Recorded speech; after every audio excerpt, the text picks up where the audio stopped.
Bismillahirrahmanirrahim. Assalamualaikum warahmatullahi wabarakatuh. Apa kabar Ananda semuanya? Sehat? Alhamdulillah. Alhamdulillah rabbil alamin. Semoga semuanya sehat dan tidak kurang suatu apapun. Pertama-tama sekali puji syukur kepada Allah Subhanahu wa taala yang telah memberikan kita banyak nikmat, yang mana nikmat ini sangat bermanfaat bagi kita untuk melaksanakan aktivitas kita sehari-hari. Dan ketika kita menghitung nikmat Allah, maka tidak akan sanggup kita menghitung. Kemudian salawat dan salam kepada Nabi besar Muhammad sallallahu alaihi wasallam. Allahumma shalli ala sayyidina Muhammad wa ala sayyidina Muhammad. Baik Ananda semuanya, kita akan mempelajari bab selanjutnya dalam materi PAI kelas 9 di semester ganjil ini, yaitunya tentang penyembelihan hewan di dalam Islam. Kita lihat pertama sekali peta konsep yang akan kita bahas dalam materi ini tentang penyembelihan hewan dalam Islam, yaitunya adalah kategori hewan dalam Islam. Kemudian pengertian penyembelihan hewan. Selanjutnya rukun penyembelihan hewan, kemudian cara penyembelihan hewan, dan praktek penyembelihan hewan dalam Islam. Selanjutnya kita akan membahas tentang pengertian penyembelihan hewan. Penyembelihan hewan itu adalah tindakan mengalirkan darah dengan cara memotong seekor hewan yang halal dimakan dengan cara tertentu sesuai dengan syariat Islam. Kita lihat dalam surat Al-Maidah ayat 1. A'udzu billahi minasy syaithanir rajim. Uhillat lakum bahimatul an'ami illa ma yutla 'alaikum ghayra muhillis saydi wa antum hurum. Innallaha yahkumu ma yurid. Hewan ternak dihalalkan bagimu kecuali yang akan disebutkan kepadamu, dengan tidak menghalalkan berburu ketika kamu sedang berihram haji atau umrah. Sungguhnya Allah menetapkan hukum-hukum menurut yang dikehendaki. Selanjutnya surah Al-Maidah ayat 96. A'udzu billahi minasy syaithanir rajim. أهل لكم صيد البحر وطعامه متاعا لكم وللسيارة. Dihalalkan bagimu hewan buruan laut dan makanan yang berasal dari laut sebagai makanan yang lezat bagimu dan bagi orang yang dalam perjalanan. Jadi kategori hewan dalam Islam itu ada hewan yang halal yang pertama. Jadi hewan itu dikelompokkan, pertama itu hewan yang halal. Apa tuh hewan yang halal? Hewan yang boleh konsumsi, ya. Yaitu diantaranya ada disebutkan dalam soal Al-Maidah tadi, itu hewan ternak, ya. Jadi dihalalkan hewan ternak, belalang, hewan yang baik bergizi menurut syariah dan tidak kotor dan tidak menjijikkan, seperti ayam, bebek, angsa dan lain sebagainya. Nah, ini diantara hewan-hewan yang dihalalkan. Selanjutnya hewan air, ya. Semua jenis hewan air baik dari laut maupun air tawar itu adalah halal dimakan, ya.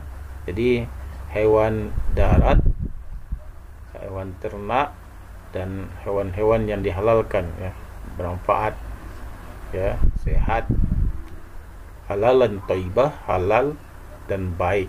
Baik itu ada bergizi dan sehat, tidak mengandung penyakit dan tidak menjijikkan dan tidak kotor. Nah, inilah di antara hewan darat yang dihalalkan. Kemudian hewan air, itu jenis semua ikan, termasuk bangkainya pun halal dimakan. Masya Allah. Selanjutnya kita lihat surat Al-Maidah ayat ketiga. A'udzu billahi minasy syaithanir rajim. Hurrimat 'alaikumul maitatu wad-damu wa lahmul khinzir ولحم الخنزير وما أهل لغير الله به والمنخنقة والموقوذة والمتردية والنطيحة وما أكل السبع إلا ما ذكيتم وما ذبح على النصب. Diharamkan bagimu memakan bangkai, darah, daging babi, daging hewan yang disembelih bukan atas nama Allah, yang tercekik, yang dipukul, yang jatuh, yang ditanduk dan diterkam binatang buas, kecuali yang sempat kamu sembelih. Dan diharamkan bagimu yang disembelih untuk berhala. Nah, inilah diantara yang dilarang oleh Allah Subhanahu Wa Taala. Jadi yang pertama dalam Islam itu ada makan halal, dan yang kedua itu ada makanan haram. Nah, inilah diantara makan haram sebagaimana yang telah disebutkan dalam surat Al-Maidah ayat 3 tadi, bahwa ada diantara hewan yang diharamkan seperti daging babi, hewan yang disembelih tidak atas nama Allah, hewan yang mati dengan cara tercekik, dipukul, terjatuh, ditanduk hewan lain, diterkam hewan buas, disembelih untuk dipersembahkan kepada berhala. Nah, ini yang pertama jenisnya. Yang kedua, hewan yang bisa hidup di dua alam dalam waktu yang lama. Ini nggak boleh juga ini, ya. Contohnya seperti ada itu katak, gitu kan. Kemudian hewan yang diperintahkan untuk membunuhnya. Ini seperti ular, kalajengking. Ini hewan-hewan yang disuruh oleh diperintahkan oleh Rasulullah untuk membunuhnya. Ini haram dimakan. Kemudian ada hewan yang bertaring tajam, ada itu harimau, singa, ya, buaya dan lain sebagainya. Ini hewan yang bertaring tajam. Kemudian hewan yang berkuku tajam seperti elang, harimau juga berkuku tajam. Dan hewan yang dilarang untuk membunuhnya, kucing, gitu kan. Apalagi semut dilarang untuk kita membunuhnya. Maka ini diantara hewan-hewan yang haram dimakan. Dan yang terakhir itu hewan yang kotor dan menjijikkan. Ini kotor menjijikkan, ada tikus, apalagi yang kotor, gitu kan. Nah, ini yang tidak boleh dimakan dalam Islam. Selanjutnya adalah kita lihat Anda semuanya, rukun penyembelihan hewan itu ada 3, yaitu ketika kita melaksanakan penyembelihan, yang harus ada itu adalah orang yang menyembelih. Penyembelih itu harus ada. Kemudian hewan yang disembelih itu harus ada, dan alat penyembelihnya. Ini yang disebut dengan rukun yang harus ada. Kita lihat surat Al-An'am ayat 121. A'udzu billahi minasyaitonir rajim. ولا تأكلوا مما لم يذكر اسم الله عليه وإنه لفسق وإن الشياطين ليوحون إلى أوليائهم ليجادلوكم وإن أطعتموهم إنكم لمشركون. Dan janganlah kamu memakan dari apa atau daging hewan yang ketika disembelih tidak disebut nama Allah. Perbuatan yang semacam itu benar-benar suatu kefasikan. Sungguhnya setan-setan akan membisikkan kepada kawan-kawannya agar mereka membantu kamu. Jika kamu menuruti mereka, sungguhnya kamu tentulah menjadi orang-orang yang musyrik. Selanjutnya kita lihat syarat-syarat penyembelihan hewan. Yang pertama itu syarat orang yang menyembelih harus beragama Islam, dia sudah balik atau dewasa. Yang ketiga itu berakal, akalnya sehat, kemudian sengaja atau sadar dia melaksanakan penyembelihan. Dan yang kelima itu harus membaca basmalah minimal. Nah, inilah syarat penyembelihan hewan. Selanjutnya kita lihat syarat-syarat penyembelihan hewan, yaitu dari segi hewannya. Apa saja hewannya? Hewan yang halal, baik zatnya maupun cara memperoleh hewan tersebut harus halal, tidak mencuri, tapi dengan didapatkan dengan cara yang halal. Dan zatnya juga tidak diharamkan oleh Allah, baik seperti babi tadi, bangkai dan sebagainya, atau hewan-hewan yang memang sudah ditentukan keharamannya. Yang kedua adalah hewan itu masih hidup.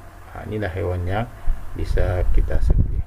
Kalau hewan yang telah mati kemarin atau ayam tiren seperti contohnya, itu tidak boleh, maka itu disebut dengan bangkai. Selanjutnya adalah syarat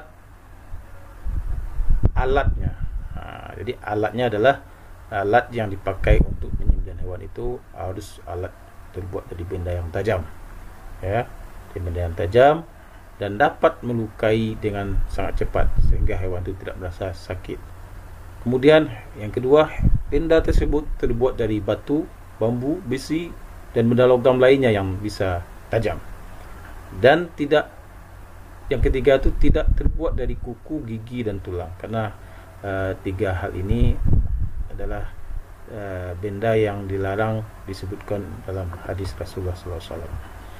Syarat penyembelihan tradisional, yang pertama itu syarat penyembelihan tradisional harus penyembelihnya harus muslim.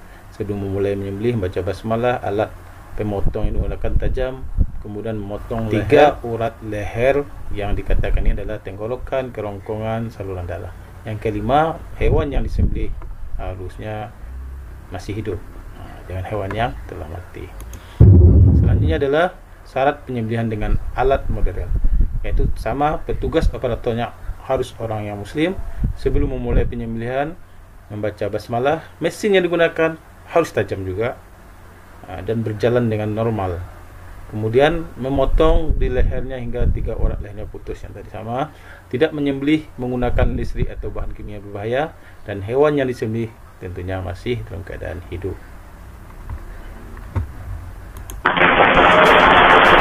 Yang dapat saya sampaikan dalam materi penyembelihan hewan dalam Islam. Semoga bermanfaat. Burung pilihan burung cendrawasih. Cukup sekian. Saya ucapkan terima kasih. Assalamualaikum warahmatullahi wabarakatuh.